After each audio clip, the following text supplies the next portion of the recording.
सोचिए, अगर आप अचानक एक चींटी से भी छोटे हो जाएं और आपका अपना बगीचा एक अमेजन के जंगल जैसा लगने लगे तो क्या होगा? वो विशाल घास, वो डरावने कीड़े और दूध के कटोरे में डूबने का डर। जी हाँ, मैं बात कर रहा हूँ 1989 की उस कल्ट क्लासिक फिल्म की जिसने हम सबके होश उड़ा दिए थे, जिसका नाम है हनी आई श्रंक द किड्स। नमस्ते दोस्तों, स्वागत है आपका प्लॉट मैनर टीवी पर।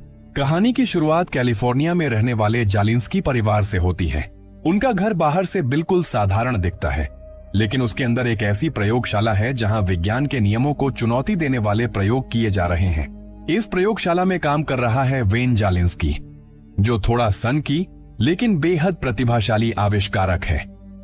वह पसीने से भीगा हुआ अपनी लैब में खड़ा है। उसके सामने एक बहुत बड़ी, जटिल और डरावनी मशीन लगी है, इलेक्ट्रोमैग्नेटिक श्रिंकिंग मशीन।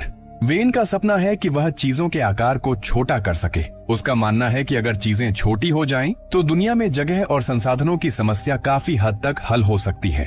अपने प्रयोग को आजमाने के लिए वेन सुरक्षा चश्मा पहनता है और एक लाल सेब को मशीन के सामने लक्ष्य बनाकर खड़ा कर देता है। फिर वह मशीन को चालू कर देता है। मशीन से एक तेज लेजर किरण निकलती है और सीधे सेब पर पड़ती है। वेन को उम्मीद होती है कि सेब सिकुड़कर बहुत छोटा हो जाएगा, लेकिन होता इसका बिल्कुल उल्टा है। अचानक एक तेज धमाका होता है और सेब के टुकड़े हवा में उड़ जाते हैं। यह देखकर वेन बेहद निराश हो जाता है और गुस्से में अपना सुरक्षा चश्मा उतारकर फेंक देता है। जालिंस्की परिवार के पड़ोस में थॉम्पसन परिवार रहता था। वहां भी उस सुबह काफी हलचल थी। रसेल थॉम्पसन एक मजबूत और रौबदार व्यक्ति था। वह अपने परिवार को मछली पकड़ने की यात्रा पर ले जाने की तैयारी कर रहा था, लेकिन उसका बड़ा बेटा इस यात्रा को लेकर बिल्कुल खुश नहीं था। वह हाल ही में अपनी फुटबॉल टीम से बाहर हो गया था और उसे लगता था कि वह कभी भी अपने पिता की उम्मीदों पर खरा नहीं उतर पाएगा। वहीं उसका छोटा बेटा रॉन बिल्कुल अलग स्वभाव का था। वह बहुत शरारती और ऊर्जावान बच्चा था, जो अक्सर अपनी शरारतों से मुसीबत खड़ी कर देता था। उधर जालिंस्की परिवार में भी सुबह का माहौल सामान्य नहीं था। उनकी बेटी एमी एक जिम्मेदार किशोरी थी और घर की व्यवस्था संभालने की कोशिश कर रही थी। वहीं छोटा बेटा निक अपने पिता की तरह ही विज्ञान में बहुत दिलचस्पी रखता था। वह बहुत जिज्ञासु और होशियार था। निक ने अपने पिता के लिए एक नया आविष्कार बनाया था, एक रिमोट कंट्रोल घास काटने वाली मशीन। वह चाहता था कि उसके पिता इसे देखें और उसकी तारीफ करें, लेकिन वेन का पूरा ध्यान अपनी मशीन और अपने प्रयोगों में लगा हुआ था, इसलिए उसने निक के इस आविष्कार पर ध्यान ही नहीं दिया। कुछ ही देर बाद वेन एक सम्मेलन में जाने के लिए घर से निकल गया। वहां वह अपनी मशीन का विचार लोगों के सामने प्रस्तुत करना चाहता था, भले ही उसके पास दिखाने के लिए कोई सफल परिणाम नहीं था। वेन के जाने के बाद घर पर केवल एमी और निक ही रह गए। एमी को घर की सफाई करनी थी, जबकि निक को बाहर लॉन में घास काटने का काम दिया गया था। दोपहर की तेज धूप में रॉन थॉम्पसन अपने घर के पिछवाड़े में बेसबॉल का अभ्यास कर रहा था। उसे जल्द ही परिवार के साथ यात्रा पर जाना था, इसलिए वह जल्दी जल्दी अभ्यास कर रहा था। अचानक रॉन ने पूरी ताकत से बल्ला घुमाया और गेंद को जोरदार शॉट मारा। गेंद हवा में बहुत ऊंचा उछली और एक लंबा चाप बनाते हुए सीधे जालिंस्की परिवार के घर की अटारी की खिड़की से टकराई। खिड़की का शीशा टूट गया और गेंद सीधे अंदर जाकर वेन की प्रयोगशाला में जा गिरी। गेंद सीधा उस बड़ी मशीन के मुख्य लेजर तोप से टकराई। इस टक्कर से लेजर तोप अपनी जगह से थोड़ा नीचे झुक गई। जैसे ही ऐसा हुआ, मशीन का सर्किट अचानक अपने आप सक्रिय हो गया।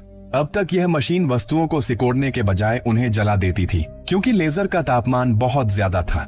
लेकिन इस टक्कर ने वह कर दिखाया जो वेन कई महीनों से नहीं कर पाया था।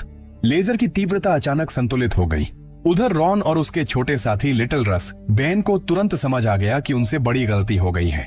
रॉन थोड़ा डर गया, लेकिन उसने जिम्मेदारी लेते हुए फैसला किया कि वह अंदर जाकर गेंद वापस लाएगा। इसलिए वह चुपके से जालिंस्की के घर में घुस गया। लिटिल रस यानी बेन भी उसे रोकने के लिए उसके पीछे पीछे अटारी की सीढ़ियां चढ़ गया। जब रॉन और लिटिल रस अटारी में बनी प्रयोगशाला में पहुंचते हैं, तो वहां मशीन से अजीब सी आवाजें गूंज रही होती हैं। रॉन को जमीन पर पड़ी अपनी बेसबॉल दिखाई देती है। वह उसे उठाने के लिए आगे बढ़ता है, लेकिन जैसे ही वह गेंद के पास पहुंचता है, उसी क्षण मशीन की चमकती हुई लेजर किरण सीधे उन दोनों पर पड़ती है। एक पल के लिए ऐसा लगता है जैसे समय रुक गया हो, और अगले ही पल दोनों अचानक गायब हो जाते हैं। असल में वे गायब नहीं होते, बल्कि इतने छोटे हो जाते हैं कि नंगी आंखों से दिखाई भी नहीं देते। नीचे घर में एमी और निक को ऊपर से कुछ अजीब आवाजें सुनाई देती हैं। वे सोचते हैं कि ऊपर क्या हो रहा है, इसलिए जांच करने के लिए अटारी में चले जाते हैं। जैसे ही वे कमरे के बीच में पहुंचते हैं, वही मशीन जो अब अपने आप चल रही थी, उन्हें भी निशाना बना लेती है। एक और तेज चमक होती है और अगले ही पल एमी और निक भी सिकुड़कर बहुत छोटे हो जाते हैं। अब चारों बच्चे एमी, निक, रॉन और लिटिल रस सिर्फ लगभग 6 मिलीमीटर के रह गए थे।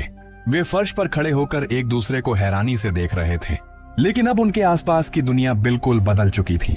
कुर्सियां उन्हें आसमान छूती इमारतों जैसी लग रही थीं और फर्श पर पड़े धूल के कण पत्थरों जैसे दिख रहे थे। सबसे बड़ी समस्या यह थी कि उनकी आवाज भी बहुत छोटी हो गई थी। वे जितना भी जोर से चिल्लाते, उनकी आवाज बस एक हल्की सी फुसफुसाहट की तरह ही सुनाई देती थी। उसी समय सीढ़ियों से किसी के भारी कदमों की आवाज सुनाई देती है। यह वेन जालिंस्की था, जो सम्मेलन से वापस घर लौट आया था। वहां उसका मजाक उड़ाया गया था क्योंकि किसी को भी उसके सिकुड़ने वाले सिद्धांत पर विश्वास नहीं था। इस वजह से वेन बहुत गुस्से और निराशा में था। जैसे ही वह प्रयोगशाला में घुसता है, उसे टूटी हुई खिड़की और फर्श पर पड़ी बेसबॉल दिखाई देती है, लेकिन उसे कहीं भी बच्चे दिखाई नहीं देते। गुस्से में अंधा होकर वेन सोचता है कि उसकी मशीन फिर से खराब हो गई है और अब यह पूरी तरह बेकार हो चुकी है। क्रोध में वह एक बड़ा रिंच पाना उठाता है और मशीन को तोड़ना शुरू कर देता है। उधर छोटे हो चुके बच्चे फर्श पर खड़े होकर यह सब देख रहे थे। उनके लिए उनका अपना पिता अब किसी विशालकाय राक्षस जैसा लग रहा था। वे अपनी जान बचाने के लिए इधर उधर भागने लगते हैं क्योंकि मशीन के टूटे हुए बड़े बड़े टुकड़े उनके आसपास उल्कापिंडों की तरह गिर रहे थे। कुछ देर बाद जब वैन का गुस्सा थोड़ा शांत होता है तो वह सोचता है कि अब प्रयोगशाला की सफाई कर देनी चाहिए। वह एक झाड़ू और डस्टपैन लेकर सफाई करने लगता है, लेकिन बच्चों के लिए वह झाड़ू किसी भयानक तूफान से कम नहीं थी। झाड़ू के तिनके उन्हें विशाल पेड़ों के तनों जैसे लग रहे थे, जो उन्हें इधर उधर धकेल रहे थे। अनजाने में वेन झाड़ू से कांच के टुकड़े और मशीन के पुर्जे समेटता हुआ उन्हें डस्टपैन में डाल देता है और उसी के साथ वह अपने और पड़ोसी के चारों बच्चों को भी डस्टपैन में समेट लेता है, बिना यह जाने कि वे वहीं मौजूद हैं। वेन ने झाड़ू से इकट्ठा किया हुआ सारा कचरा एक काली प्लास्टिक की थैली में डाल दिया। फिर उसने उस थैली का मुंह कसकर बांधा और उसे घर के पिछवाड़े में बाड़ के पास रख दिया। उसे बिल्कुल भी अंदाजा नहीं था कि उसी कचरे के साथ चारों बच्चे भी उस थैली के अंदर फंस चुके हैं। थैली के अंदर अंधेरा था, लेकिन रॉन के पास उसका स्विस आर्मी चाकू था। रॉन ने अपनी छोटी सी ताकत से प्लास्टिक को काटने की कोशिश शुरू की। काफी मेहनत के बाद आखिरकार वे प्लास्टिक में एक छोटा सा छेद करने में सफल हो गए। उस छेद से निकलकर चारों बच्चे बाहर जमीन पर लुढ़क गए, लेकिन बाहर निकलते ही जो दृश्य उन्होंने देखा वह किसी भयानक सपने से कम नहीं था। वे जालिंस्की के घर के पिछवाड़े में ही थे, लेकिन अब वह पिछवाड़ा उन्हें किसी अमेजन के घने जंगल जैसा लग रहा था। घास के छोटे छोटे तिनके अब उनके लिए विशाल ताड़ के पेड़ों जैसे बन गए थे, जो आसमान तक पहुंचते हुए लग रहे थे। सूरज की रोशनी उन ऊंचे ऊंचे हरे तनों के बीच से छनकर नीचे आ रही थी, जिससे पूरा माहौल और भी रहस्यमय लग रहा था। तभी निक ने अपनी समझ से दूरी का हिसाब लगाया। उसने अपने दोस्तों की तरफ देखा और एक डरावनी सच्चाई बताई। वह बोला, हम घर से लगभग 100 गज दूर हैं, लेकिन हमारे इस छोटे आकार में यह दूरी कई मील के बराबर है। अगर हमें घर तक वापस पहुंचना है तो हमें इस घने और खतरनाक घास के जंगल को पार करना होगा। बच्चों ने जैसे ही अपनी यात्रा शुरू की, उन्हें अपनी नई और डरावनी दुनिया का असली एहसास होने लगा। एक साधारण सा ओस का कतरा भी उनके लिए पानी के भारी गुब्बारे जैसा था। अचानक आसमान से एक गगनभेदी आवाज सुनाई दी। जब उन्होंने ऊपर देखा तो वह एक मधुमक्खी थी, लेकिन उनके इतने छोटे आकार में वह मधुमक्खी किसी हेलीकॉप्टर या ड्रैगन से कम नहीं लग रही थी। मधुमक्खी पास के एक फूल पर पराग इकट्ठा करने के लिए उतरी। इसी दौरान निक गलती से उसी फूल पर जा गिरा। जैसे ही मधुमक्खी ने फूल पर बैठकर पराग इकट्ठा करना शुरू किया, उसके पैरों के बालों में निक फंस गया। निक जोर जोर से चिल्लाने लगा। उसे बचाने के लिए लिटिल रस तुरंत उसकी तरफ दौड़ा, लेकिन तभी मधुमक्खी अचानक उड़ गई।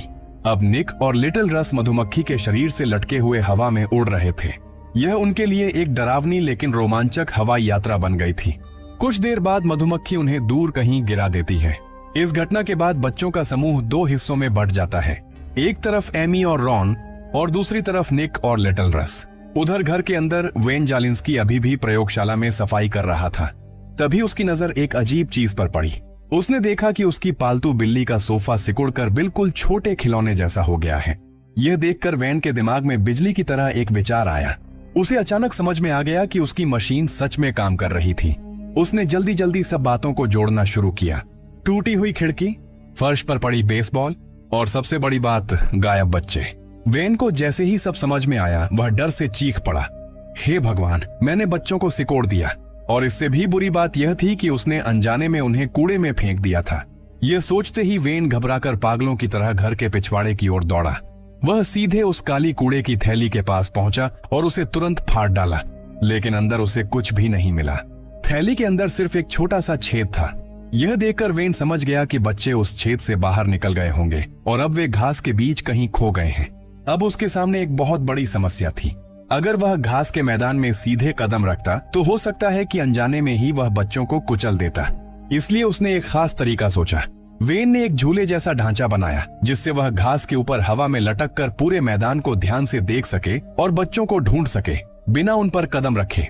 इधर शाम धीरे धीरे ढलने लगी थी। पिछवाड़े का यह विशाल जंगल और भी डरावना लगने लगा था। एमी और रॉन साथ साथ चल रहे थे। डर और अनिश्चितता के कारण दोनों एक दूसरे के और भी करीब आ गए थे। दूसरी ओर निक और लिटिल रस को एक नई समस्या का सामना करना पड़ा। उन्हें बहुत तेज भूख लग रही थी। तभी उन्हें सामने जमीन पर कुछ दिखाई दिया। वह एक ओटमील क्रीम पाई का टुकड़ा था जो शायद कभी वैन के हाथ से गिर गया होगा। उनके छोटे से आकार में वह कुकी का टुकड़ा किसी विशाल दावत से कम नहीं था। लेकिन बच्चे उस कुकी के पास अकेले नहीं थे। कुकी की खुशबू सूंघकर वहां एक विशालकाय चींटी भी आ पहुंची। उनके छोटे से आकार में वह चींटी किसी हाथी जितनी बड़ी लग रही थी। उसके बड़े बड़े जबड़े किसी मशीन की तरह खुल और बंद हो रहे थे, जिसे देखकर बच्चे डर से कांप गए। निक बहुत डर गया था, लेकिन रॉन ने हिम्मत दिखाई। उसने ध्यान से देखा कि चींटी हमला करने नहीं आई है, वह तो बस खाना ढूंढ रही है। धीरे धीरे बच्चों को समझ में आया कि यह जीव खतरनाक नहीं है, बल्कि अगर इसे दोस्त बना लिया जाए तो यह उनकी मदद भी कर सकता है। बच्चों ने उस चींटी को प्यार से एंटी नाम दे दिया। कुछ ही देर में रात हो गई। अंधेरा फैलते ही उन्होंने पास में पड़े लेगो के एक खोए हुए टुकड़े के अंदर जाकर शरण ले ली ताकि रात सुरक्षित गुजार सकें। रात के उस शांत माहौल में बच्चों के बीच एक खास पल भी आया। एमी और लिटिल रस के बीच बातचीत होने लगी। दोनों एक दूसरे को अब बिल्कुल अलग नजरिए से देखने लगे थे। स्कूल में वे शायद ही कभी एक दूसरे पर ध्यान देते थे, लेकिन यहाँ जहाँ हर पल जीवन और मौत का खतरा था, उन्होंने एक दूसरे की असली खूबियों को पहचाना। एमी की समझदारी और बुद्धिमत्ता और रस की साहसी और सुरक्षात्मक भावना ने दोनों को एक दूसरे के और करीब ला दिया। इस खतरनाक यात्रा के बीच उनकी दोस्ती और भी मजबूत हो गई। उधर थॉम्पसन और उनकी पत्नी में बहुत परेशान थे क्योंकि उनके बच्चे कहीं दिखाई नहीं दे रहे थे। चिंता में वे दोनों सीधे जालिंस्की के घर पहुंचे। वहां वेन पहले तो सच्चाई छिपाने की कोशिश करता रहा, लेकिन आखिरकार उसे सब कुछ बताना पड़ा। उसी समय डायना भी घर वापस आ चुकी थी। हालात इतने गंभीर थे कि अब किसी पर आरोप लगाने का समय नहीं था। दोनों परिवारों के माता पिता तुरंत पिछवाड़े में गए और फ्लैशलाइट लेकर घास के बीच अपने बच्चों को ढूंढने लगे। वे बहुत सावधानी से कदम रख रहे थे क्योंकि उन्हें डर था कि कहीं उनका एक गलत कदम ही उनके बच्चों की जिंदगी खत्म न कर दे। इधर घास के उस विशाल जंगल में रात गहरी और डरावनी हो चुकी थी। बच्चे थककर सो गए थे, लेकिन जंगल अभी भी जाग रहा था। तभी वहां एक लाल बिच्छू आ पहुंचा। इस छोटी दुनिया में वह सबसे खतरनाक शिकारी था। उसके बड़े बड़े पंजे और जहरीला डंक किसी भी पल मौत दे सकते थे। बिच्छू बच्चों की गंध सूंघकर सीधे उनकी ओर बढ़ने लगा। उसने लेगो के उस टुकड़े पर हमला कर दिया जिसके अंदर बच्चे छिपे हुए थे। डर के मारे बच्चे चिल्लाते हुए बाहर भागे। बिच्छू ने रॉन को एक कोने में घेर लिया। ऐसा लग रहा था कि अब रॉन बच नहीं पाएगा, लेकिन तभी अंधेरे से उनकी दोस्त एंटी अचानक बाहर निकल आई। उस वफादार चींटी ने अपने छोटे दोस्तों को बचाने के लिए बिच्छू पर हमला कर दिया। फिर वहां एक भयानक और रोमांचक लड़ाई शुरू हो गई। बिच्छू बहुत ताकतवर और जहरीला था, जबकि एंटी बेहद फुर्तीली और बहादुर थी। बच्चे भी अपने दोस्त की मदद करने की कोशिश करने लगे। वे कंकड़ और छोटी लकड़ियां उठाकर बिच्छू पर फेंकने लगे, लेकिन इस खतरनाक लड़ाई में एंटी बुरी तरह घायल हो गई। आखिरकार बिच्छू का जहरीला डंक उसे लग चुका था। बिच्छू वहां से भाग गया, लेकिन एंटी अब बहुत कमजोर हो चुकी थी। अपने छोटे दोस्तों के सामने ही एंटी ने अपनी आखिरी सांस ले ली। यह पल बच्चों के लिए बेहद दुखद था, क्योंकि उसने अपनी जान देकर उन्हें बचाया था। एंटी की मौत ने चारों बच्चों को अंदर से बदल दिया था। अब वे सिर्फ पड़ोसी नहीं रहे थे। उस कठिन यात्रा और खतरे ने उन्हें एक परिवार की तरह जोड़ दिया था। अगली सुबह उनके लिए एक और बड़ी मुसीबत लेकर आई। पड़ोस का एक लड़का टॉमी घास काटने के लिए जालिंस्की के लॉन में आ गया। उसके पास एक विशाल लॉन मोवर था। बच्चों के छोटे से आकार में वह मशीन किसी भयानक दानव से कम नहीं लग रही थी। लॉन मोवर की आवाज ऐसे गूंज रही थी जैसे हजारों तूफान एक साथ चल रहे हों। उसके तेज घूमते हुए ब्लेड एक भयानक बवंडर पैदा कर रहे थे, जो अपने आसपास की हर चीज को अपनी तरफ खींच रहा था। घास के तिनके कट कट कर हवा में उड़ रहे थे। बच्चे डर के मारे अपनी जान बचाने के लिए भागने लगे, लेकिन हवा का खिंचाव इतना तेज था कि बच पाना मुश्किल लग रहा था। उधर घर के अंदर वेन और डायना ने मशीन की तेज आवाज सुनी। वेन तुरंत नंगे पैर ही बाहर दौड़ा और जोर से चिल्लाने लगा, रुको, बंद करो। वह टॉमी को रोकने के लिए लगभग मशीन के सामने कूद पड़ा। टॉमी ने तुरंत लॉन मोवर बंद कर दिया, लेकिन उस पल तक ऐसा लग रहा था कि शायद बहुत देर हो चुकी है। वेन और डायना दोनों की सांसें रुक सी गईं। उनके मन में बस एक ही सवाल था, क्या सब खत्म हो गया? लेकिन सच्चाई कुछ और थी। जमीन के नीचे एक केंचुए के बिल के अंदर बच्चे सुरक्षित थे। लॉन मोवर के आते ही वे सही समय पर उस गड्ढे में कूद गए थे। वे पूरी तरह मिट्टी और धूल से सने हुए थे, लेकिन सबसे बड़ी बात, वे जिंदा थे। तभी वहां जालिंस्की परिवार का कुत्ता क्वार्क भी आ पहुंचा। असल में क्वार्क ही वह एकमात्र जीव था जिसे शुरू से ही पता था कि बच्चे कहाँ हैं। तभी निक के दिमाग में एक योजना आई। उसने देखा कि पास ही क्वार्क खड़ा है। निक ने बाकी बच्चों से कहा कि वे सब क्वार्क के बालों को पकड़कर उस पर चढ़ जाएं। चारों बच्चे किसी तरह क्वार्क के घने बालों को पकड़कर उसके ऊपर चढ़ गए। फिर क्वार्क उन्हें लेकर तेजी से घर के अंदर दौड़ पड़ा। उनके लिए यह सवारी किसी डायनासोर की पीठ पर बैठने जैसी थी, बहुत तेज, झटकेदार और डरावनी। किसी तरह बच्चे घर के अंदर पहुंच गए और फिर मेहनत करके नाश्ते की मेज तक चढ़ने में सफल हो गए। उसी समय वेन मेज पर बैठा था। वह बेहद हताश और दुखी था, क्योंकि उसे लग रहा था कि उसके बच्चे हमेशा के लिए खो गए हैं। उसके सामने एक दूध का कटोरा रखा था। तभी अचानक निक का पैर फिसल गया और वह कटोरे के किनारे से सीधे दूध के अंदर गिर गया। अब निक उस दूध के कटोरे में ऐसे तैर रहा था जैसे वह किसी छोटे से समुद्र में गिर गया हो। उधर वेन गहरे विचारों में डूबा हुआ था। बिना ध्यान दिए उसने अपना चम्मच उठाया और दूध लेने के लिए कटोरे में डाल दिया। संयोग से उसी चम्मच के साथ निक भी ऊपर उठ गया। निक घबराकर जोर जोर से चिल्लाने लगा, पापा रुको! लेकिन उसके छोटे से आकार के कारण उसकी आवाज बहुत धीमी थी। धीरे धीरे चम्मच वैन के मुंह के करीब पहुंचने लगा। मेज पर खड़े एमी और रॉन पूरी ताकत से दौड़ते हुए वैन का ध्यान खींचने के लिए चिल्लाने लगे ताकि वह समय रहते रुक जाए। उसी समय अचानक क्वार्क ने वैन की टांग पर हल्का सा काट लिया। वैन दर्द से उछल पड़ा।